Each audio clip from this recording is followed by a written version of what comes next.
Committee on Emerging Issues will come to order. Please call the roll. Chairman Patterson. Here. Vice Chairman Davidson. Representatives Ani. Cupps. Present. Fitzwater. Fogle. Gregory. Hafner. Here. Hicks. Here. McCrary. Present. Ritchie. Sauls. Smith. Taylor. We have 9 present. We have a quorum. We will move into executive session. I move that we do pass House Bill 2782, Representative Young's blind pension bill. Any discussion? Please call the roll. 2782.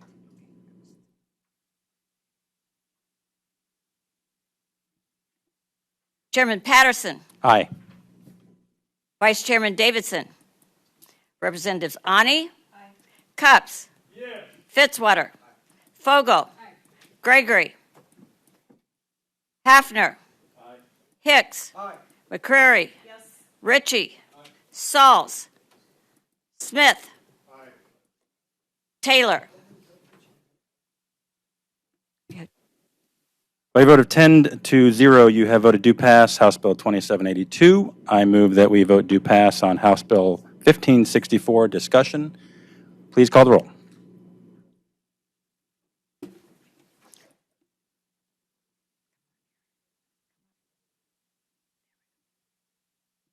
Chairman Patterson. Aye. Vice Chairman Davidson. Representatives Ani. Cupps. Yes. Fitzwater. Fogle. Gregory. Hafner. Aye. Hicks. Aye. McCrary. Yes. Ritchie. Sauls. Aye. Smith. Aye. Taylor.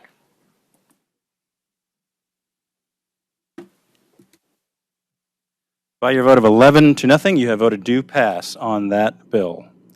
Next, I move that we vote do pass on House Bill 1997. I have a substitute. It's been distributed. Discussion on the substitute. We're going to let Representative Hayden speak for a few minutes since it has changed somewhat.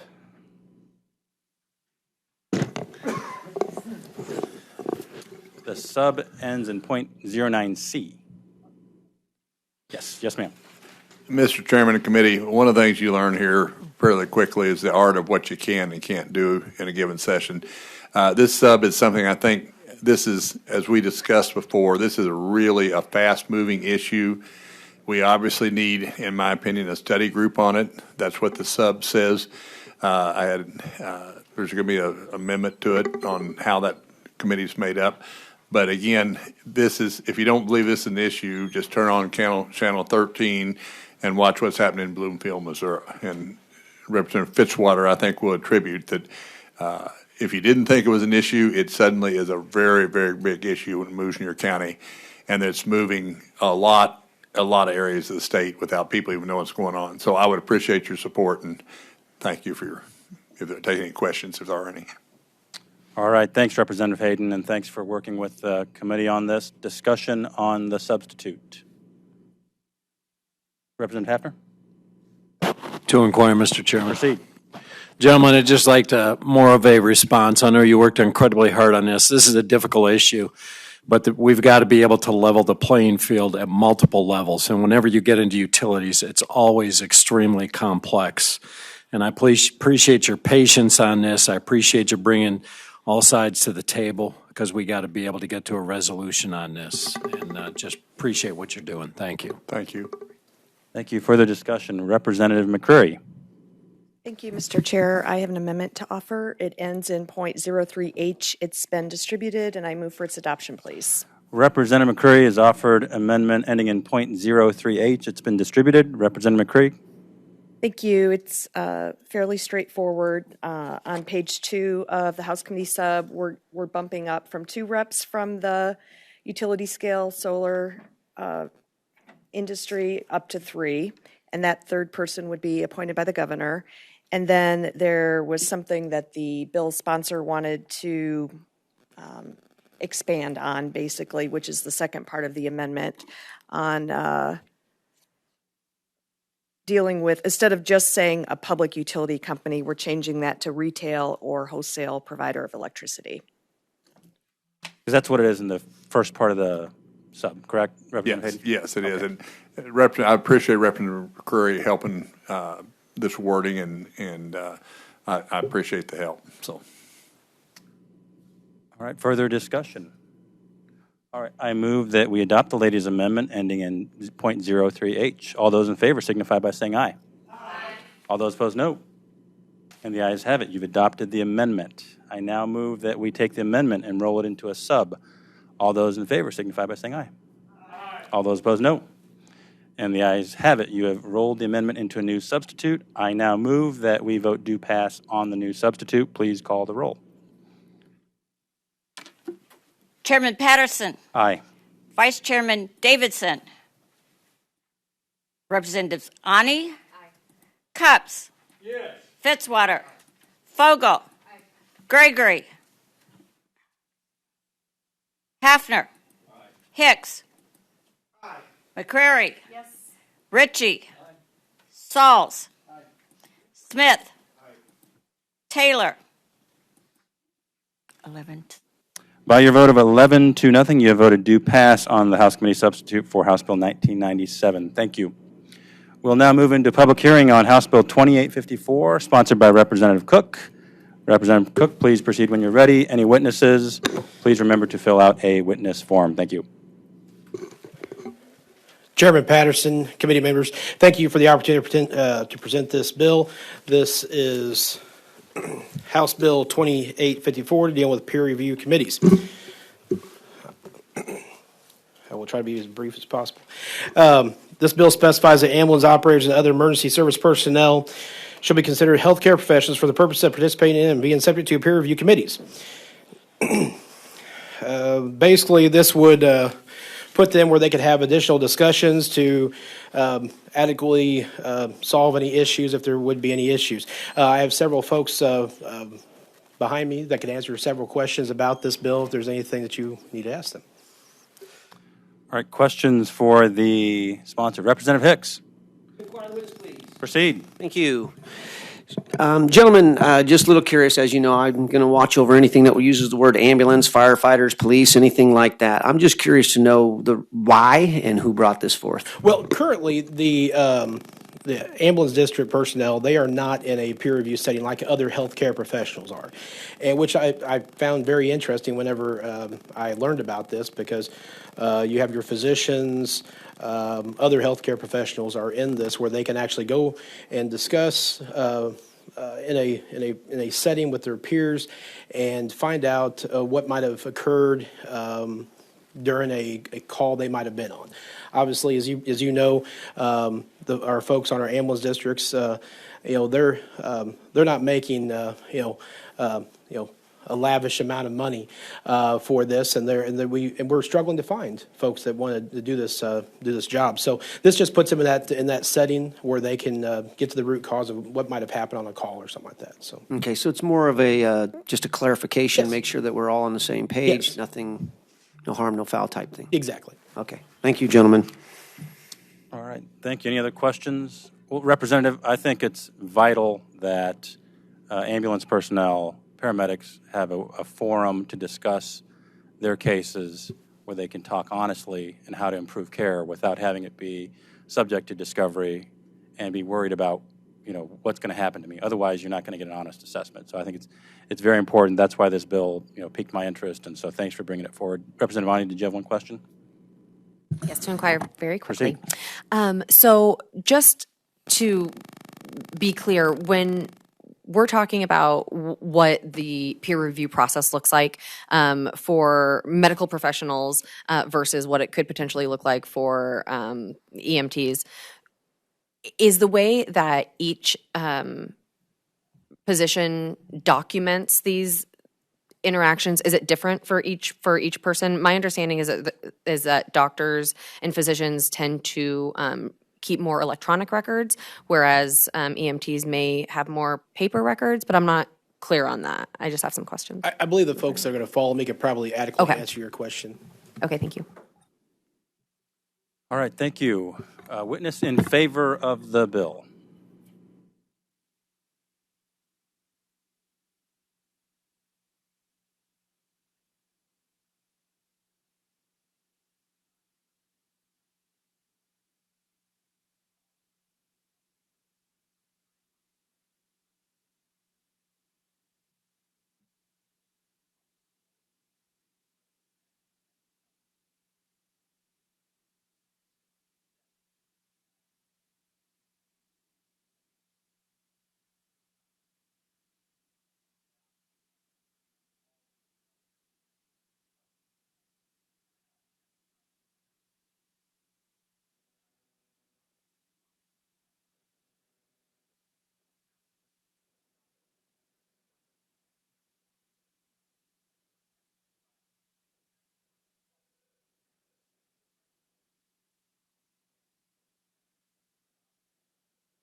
So just to reiterate, sir, the medical record, whether it's paper or electronic, you're not hiding that. That's owned by the hospital and whoever. Attorneys can get that in discovery. You're just saying when you get together to discuss the case, you probably have a record that you keep. That's confidential. Is that right? Okay, so the electronic record that's discoverable. It's your discussion, your internal discussion about what you could have done better or what you did wrong even. That's the part that's going to be protected. And that'll allow you guys to have a frank discussion about how you could have improved someone's care. Correct? Okay. Representative Smith, Just to inquire proceed. briefly. So basically then if there was, ambulance driver, because it deals with ambulance personnel, EMTs. So if they killed somebody or did something, conducted gross negligence that led to someone's death, and then they said afterwards, oh my gosh, I accidentally killed this person, I made a mistake, then that's discoverable. I mean, that's not discoverable. So the patient of what they did, so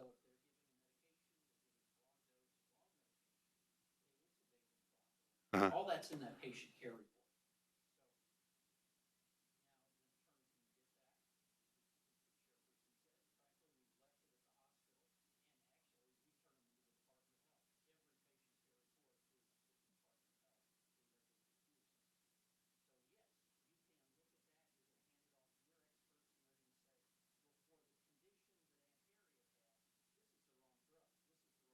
No, but I'm talking about the comments. So, yeah, Not discoverable. right. So, Between them and the physician.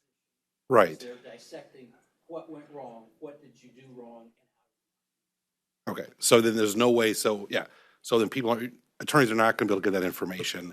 My gosh, I accidentally killed this person. Before. But Well, in you'd be reality, surprised. With the millions of calls we do, Yeah. we aware of?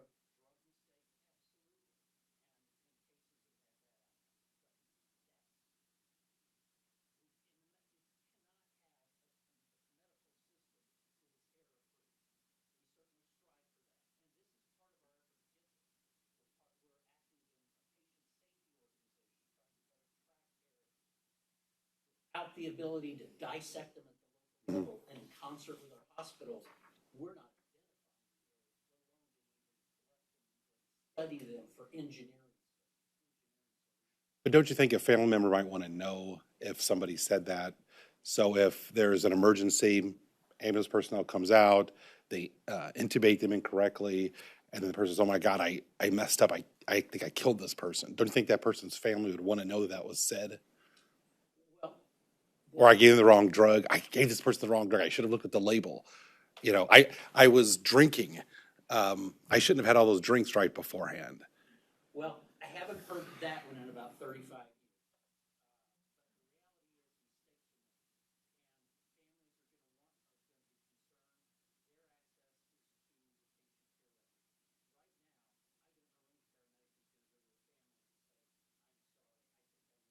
No, but my question is, don't you think a family member should have the right to know that that was said? Well, once you make that, then the paramedics are never going to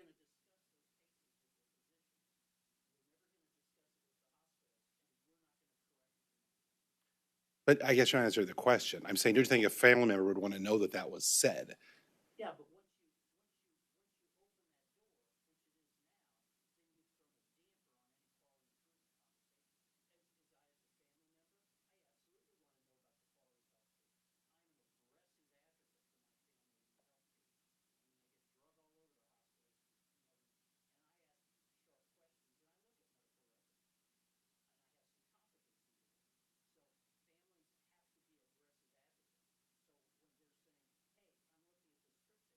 probably going to need an expert to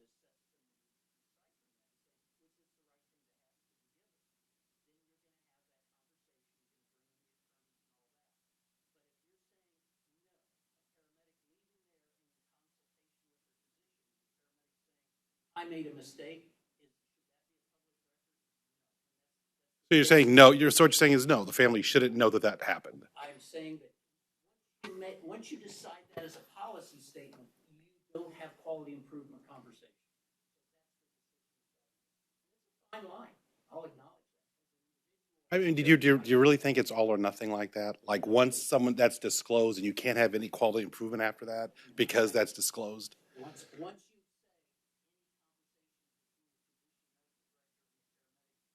open, then no. Thank you. Other questions? Representative Hicks. Proceed. Thank you, Mr. Chair. So from the conversation I'm getting here, of course, when it was brought to us, it was just, it's Mr. kind of a vague Representative bill. Hicks. Hang on just a second. No problem. Representative, I think your mic is not on, sir. Is it? Okay, I think you might need to speak a little more directly into it. Thank you. So pretty much what I'm gathering then out of this hearing here is you guys have noticed a fault and you're trying to correct it as much as you can. Yes, sir. Okay, all right, thank you. Any other questions? Thank you, sir. Witness in opposition to the bill. Are there any witnesses in opposition? Next witness in favor, please.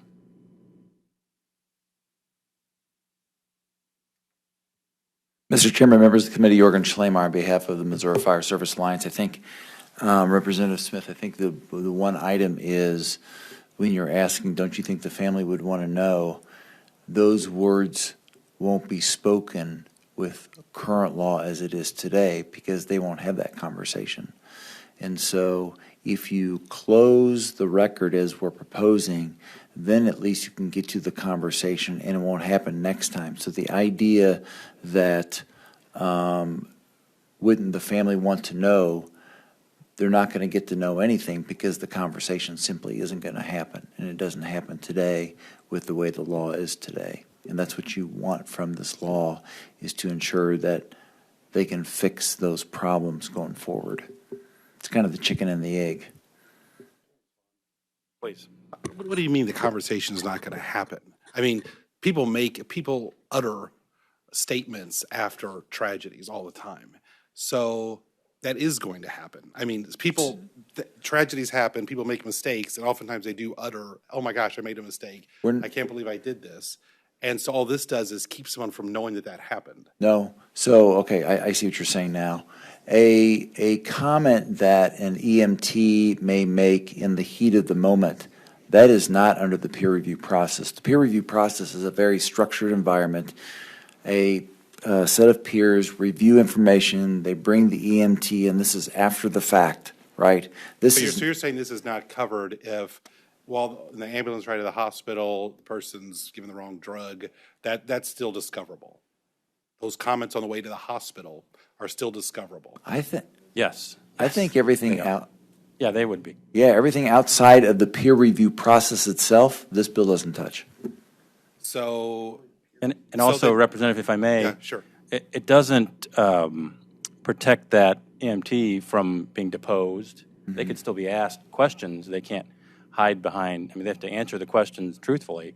Just when they get together in this controlled environment, that's what they, the written right. record, what they Right, so discuss that- can't be But that discussed. information, so then if they go to their doctor or the doctor, whoever else they're talking with, there's some type of It's a committee. deconstruction process. Oh, that's right. An investigation. But That's not even an investigation. Well, I mean, It's- fleshing out what happened, and they say, I was drinking that morning, and I can't believe I killed that person. That's not discoverable. If that was said during that structured process, that would not be discoverable. Right. If you don't have this protection, that person never says it to the committee because the committee never meets. And in a discovery, there's nothing that stops you from saying, doctor or EMT, were you drunk during this procedure? Right. Did you cut off the wrong toe? They could say no during discovery. Sure. But if Well, they then- said it, but if they said it before, They would be perjuring themselves, correct? well, but you don't know that because you don't know what the truth is. I mean, after the fact, you have a deposition, and you say, were you drunk? No, I wasn't drunk. Right. But we don't know that 24 hours later or 40 hours later, 72 hours later, they told someone I was drunk. Well, that's different. Then no one's gonna know that. No. Told someone or kind of blurted it out. No, well, in the investigation process. It's not an investigation Well, either. whatever you want to call it, the deconstruction, the review, the quality assessment. Right. That's not going to be discoverable. That's right. And what's said there is not going to be discoverable. And if you don't pass this bill, those committees don't meet, so it won't be discoverable because it will never have been said because there will be no event for them to say it to, right?